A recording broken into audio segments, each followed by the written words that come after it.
کی شان، ہماری نشانی یہ ہے، ہماری حقانیت کی علامت یہ ہے کہ ہم بڑوں کی شان بڑوں ہی کی زبان سناتے ہیں. سمجھ رہے بات کو؟ اور اہل بیت کی محبت اور ان کا ادب اور احترام کرنا ہمیں صحابہ نے سکھایا ہے، اور صحابہ کی تعظیم و تکریم کرنا ہمیں اہل بیت نے سکھایا. سمجھ رہے بات کو؟ اب اہل بیت سے کیسے محبت کرنا ہے؟ سیدنا صدیق اکبر رضی اللہ تعالی عنہ سے پوچھتے ہیں. امیر المومنین ہے، خلیفۃ المسلمین ہے، خلیفہ اول ہے. آپ کے تعلق سے تاریخ میں بہت سارے واقعات ہیں، میں بس 2 باتیں کہہ کر اپنی گفتگو کو آگے بڑھاؤں گا. ایک بار آپ رضی اللہ تعالی عنہ صدیق اکبر رضی اللہ عنہ کے سامنے اہل بیت نبوت اطہار کا ذکر خیر ہو رہا تھا تو آپ نے ارشاد فرمایا والذی نفسی بیدہ لقرابۃ رسول اللہ صلی اللہ علیہ وآلہ وسلم احب الی ان اصل من قرابتی. آپ کیا فرماتے ہیں کہ اس ذات کی قسم ہے جس کے قبضہ قدرت میں میری جان ہے کہ نبی کریم رسول مکرم صلی اللہ علیہ وآلہ وسلم کے گھر والوں کے ساتھ حسن سلوک کرنا مجھے اپنے گھر والوں سے حسن سلوک کرنے سے زیادہ پسندیدہ ہے. اور آپ فرماتے ہیں کہ مجھے نبی کے گھر والوں سے اپنے گھر والوں سے زیادہ محبت ہے. بولیے سبحان اللہ. یہ کون فرمایا؟ امیر المومنین سیدنا صدیق اکبر فرما رہے ہیں اور فرماتے ہیں کہ نبی کی محبت کو نبی کے گھر والوں میں تلاش کرو. یہ بہت بڑی بات سیدنا صدیق اکبر نے فرمایا. کیا فرمایا؟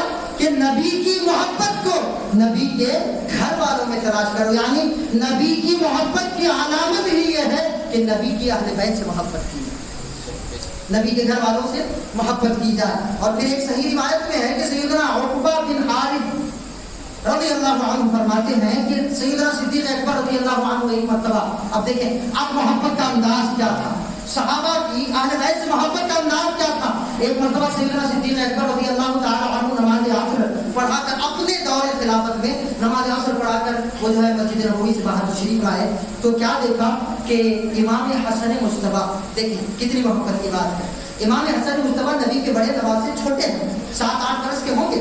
تو وہ ہے بچوں کے ساتھ کچھ کھیل رہے تھے یا کھڑے ہوئے تھے وہاں پر. سرکار اقدس علیہ السلام اور مولا کائنات جو ہے نا وہ بھی وہیں پر کھڑے ہوئے تھے. تو حضور سیدنا صدیق اکبر رضی اللہ عنہ نے جیسے دیکھا کہ امام حسن مجتبیٰ کھیل رہے ہیں تو فوراً ان کی طرف جو ہے نا بے چینی کے ساتھ لپ کے آگے بڑھے اور امام حسن کو اپنی گود میں اٹھایا. امام حسن کو اپنی گود میں اٹھایا، انہیں ان کے گال پر ان کی پیشانی پر بوسہ دیا اور چند روایتوں میں آتا ہے کہ انہیں اٹھا کر انہیں دیکھنے لگی اور دیکھ کر مسکرانے لگی. اور انہیں کے پہلو میں مولا کائنات علی بن ابی طالب جو حسن مجتبیٰ کے والد گرامی ہیں وہ بھی کھڑے ہیں. صدیق اکبر امام حسن کو گود میں اٹھا کر انہیں دیکھ کر علی بن ابی طالب کو کہنے لگے کہ اے علی بیٹا تمہارا تو ہے مگر دکھتا مصطفیٰ کی طرح ہے. بیٹا تمہارا ہے مگر دکھتا مصطفیٰ کریم علیہ السلام کی طرح ہے. تو یہ سن کر جو ہے نا علی بن ابی طالب جو ہے بہت مسکرائے اور بہت خوش ہوئے اور سیدنا صدیق اکبر نے بوسہ دے کر ایک لفظ احادیث شریف میں آتا ہے کہ آپ نے فرمایا بی ابی شبیہ بالنبی لیس شبیہ بعلی. اللہ اکبر. آپ نے فرمایا کہ اے شہزادہ، اے علی کے بیٹے، اے میرے آقا کے نوازے، تجھ پر میرا باپ قربان. یہ امیر المومنین فرما رہے ہیں، یہ امام المتقین خلیفۃ المسلمین فرما رہے. کوئی چھوٹے آدمی کی میں بات نہیں کہہ رہا ہوں. نبی کے بعد جس نے خلافت کو سنبھالا ہے، امامت کو سنبھالا ہے، امت کو سنبھالا ہے، نبی کا نائب، نبی کا جانشین جو بنا ہے، صدیق اکبر امام حسن کو نواز رسول کو گود میں لے کر فرما رہے ہیں کہ اے شہزادے تم پر میرا باپ قربان جائے، تم بیٹے تو علی کے ہو مگر لگتے مصطفیٰ کی طرح ہو، لگتے مصطفیٰ کی طرح ہو. اور پھر اس کے بعد اپنے کاندھوں پر بٹھایا اور کچھ دیر ان سے محبت فرمائی اور پھر وہاں سے آپ تشریف لے گئے. محدثین فرماتے ہیں کہ صدیق اکبر کا یہ جملہ کہنا کہ اے حسن تم پر میرا باپ قربان ہو، یہ اس بات کی دلیل ہے کہ صدیق اکبر نبی کے گھرانے سے ٹوٹ کر محبت کیا ہے. سمجھ میں آ رہی بات؟ کوئی جو ہے نا سر عام، ارے کوئی اگر مسجد کا چیئرمین، مسجد کا ممبر یا صدر بن جائے یا پھر آپ کے علاقے کا ممبر بن جائے تو وہ جو